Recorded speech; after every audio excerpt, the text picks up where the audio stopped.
In today's lesson, I will teach you 7 idioms that have to do with either heat or fire. So let's get started.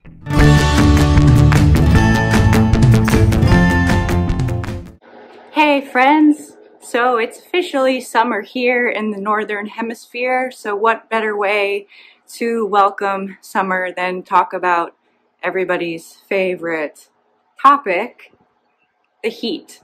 In today's lesson, I will teach you 7 idioms that have to do with either heat or fire.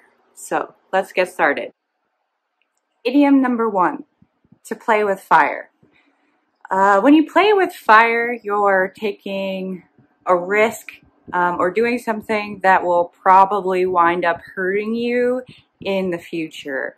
So for example, if you've ever texted an ex-girlfriend or an ex-boyfriend, knowing that this person will probably hurt you in the future, that's playing with fire. I have some example sentences, so I'm going to read them to you. The first one is, I just started texting John again even though we stopped talking for 3 months. I might be playing with fire, but I don't care. He's so cute. Okay? And the second example is, you're going to the party the night before the GREs? Damn, you're playing with fire.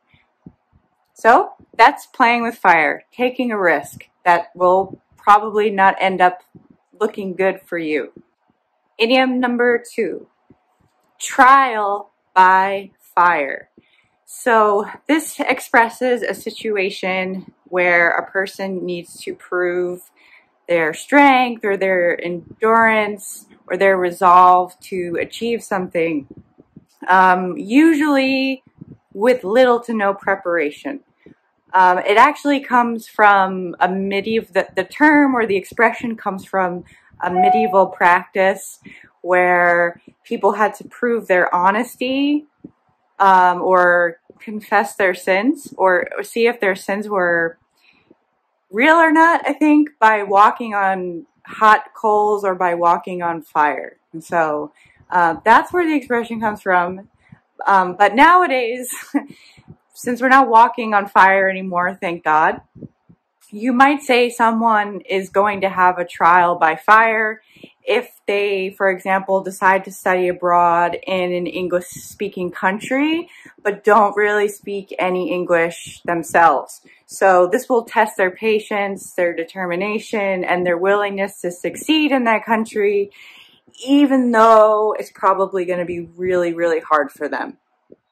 And the example sentences I have here are, number 1, Tim has only been in culinary school for 2 months and they already made him sous chef. That's trial by fire for sure. And number 2, the new teacher was assigned 5 classes, so it was really trial by fire. So anytime somebody throws you into something that you're not 100% prepared for, but you want to prove yourself, or they want to see if you merit their respect, you might have to go through a trial by fire. Can you think of an idiom that has a similar meaning to this?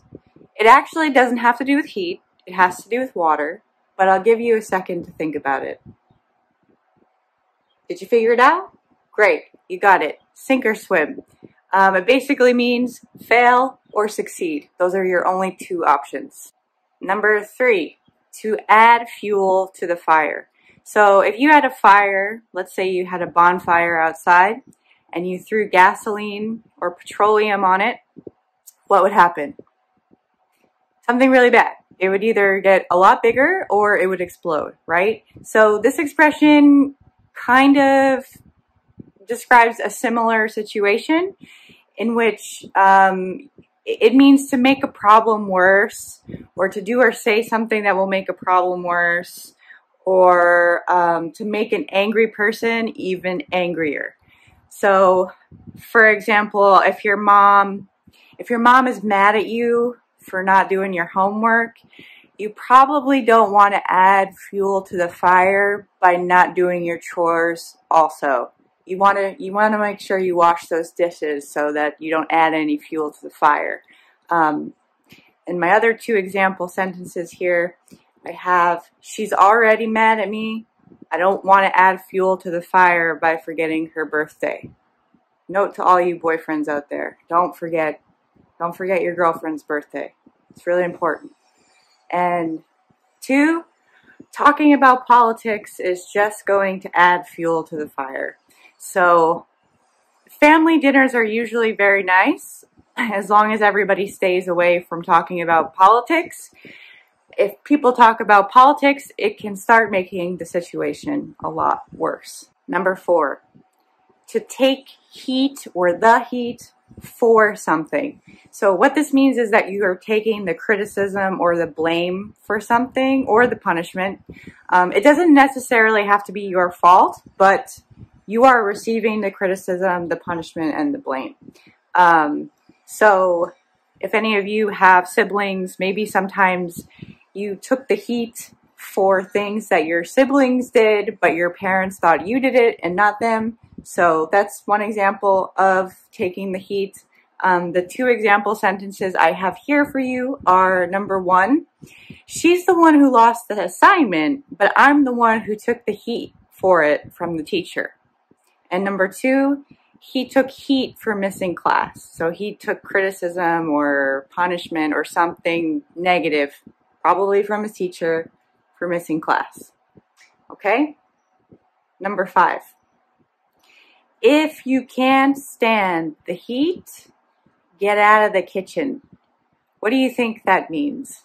Essentially, this expression means that if you cannot handle the pressures or the responsibilities of a task or a job, you probably should not do that job or task. For example, if you cannot take criticism and you don't like to hear bad things about yourself, you should probably, 1, never start a YouTube channel. 2, never become an actor, because when you're an actor, you have to do scenes, and sometimes the director will tell you, oh, no, I didn't like that, do it over. And you have to be able to handle that criticism. And if you can't, then you aren't meant to be an actor, and you should probably get out of the kitchen, so they say, even though you're not cooking, but that's the expression. So the example sentences I have for you are, the new teacher kept complaining about all the papers she had to grade. I told her that if she couldn't stand the heat, she should get out of the kitchen.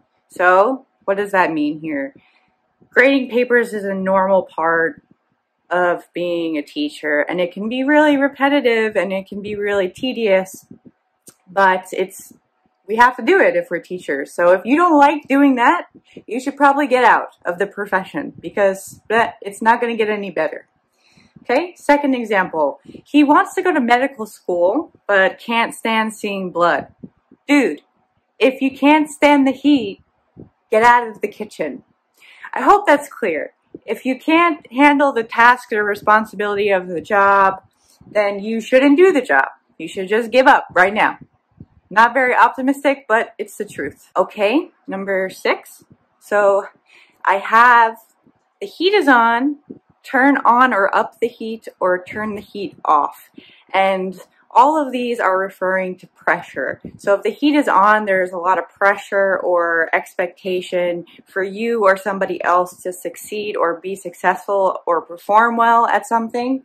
And if somebody turns up or on the heat on you or somebody else, that means they're turning on the pressure. They are going to start raising the stakes and asking more of you. Their expectations are even higher, and you may also have more competition. Turning off the heat is the exact opposite, so people take the pressure off of you when they turn the heat off. So the pressure to perform is decreased, and you can relax a little bit. Here are 3 example sentences where I use them each in a different phrase. So the first one is, the heat is on to find the best guitar player in the university or at the university. Okay. Number 2, no one is taking this class seriously, so I think we need to turn on the heat. So that doesn't mean actually go to the thermostat and turn on the heat. It just means you have to turn on the pressure. You have to motivate the students somehow, and that could be by making their grades worse, or I don't know, because I'm not a really big believer in grades, but find a way to motivate students, basically, and not actually just turning on the thermostat, okay? And the last one here is, I feel so much better now that my parents turned off the heat about my grades. So here, this person's parents have decided not to put so much pressure on their son or their daughter about their grades, and they're feeling a little bit more relaxed. Okay, 7. Are you ready? 7 is to heat up. And heat up can literally mean to warm something, like you can heat up vegetables in a pan or in the oven. But it also can figuratively express when something becomes more active, more intense, or more angry. So let's take the example of your family dinner. You may be having a family dinner conversation that's really nice, and then someone like your mom or your grandma might ask you why you're not married yet, why you don't have children yet. They might ask you about your job that's not going so well. And that conversation will begin to heat up if you start getting angry and you start giving defensive answers, which is very uncomfortable, but it happens. Here are my 2 example sentences. Number 1, their conversation started to heat up. So if your conversation starts to heat up with somebody, it just means that it's either becoming more intense or it's becoming more, you're both becoming more angry at each other. The second sentence is, competition between Uber and Lyft is heating up. So their competition is gaining speed, it's getting bigger, okay? Okay, we have our last one, number 8, which is in the heat of the moment, which describes a moment where emotions are at their peak, at their highest, or the most strongly felt. So if you're having a conversation with somebody or an argument, the heat of the moment would be the point of the argument where you are the most angry, to the point where you might say something or do something that you regret later on. In my example sentence, my computer will let me see it, which it's not working right now. Okay, so, well, we have one example of you might say something to someone when you're having an argument in the heat of the moment. You say something when you're at your angriest, and you don't really mean it, but it kind of just comes out anyway because you're so angry and you don't have a lot of control over yourself. The second example I have here is the man cheated on his wife in the heat of the moment. So, in other words, he probably didn't love this woman, but he may have felt like an intense attraction for her in this moment, and he acted upon it. So he probably regrets it because his wife is now going to be really angry at him and maybe file for a divorce. But this is what he did in the heat of the moment. His emotions kind of took control over him in this moment, and he did something he regrets. Have you ever done something in the heat of the moment?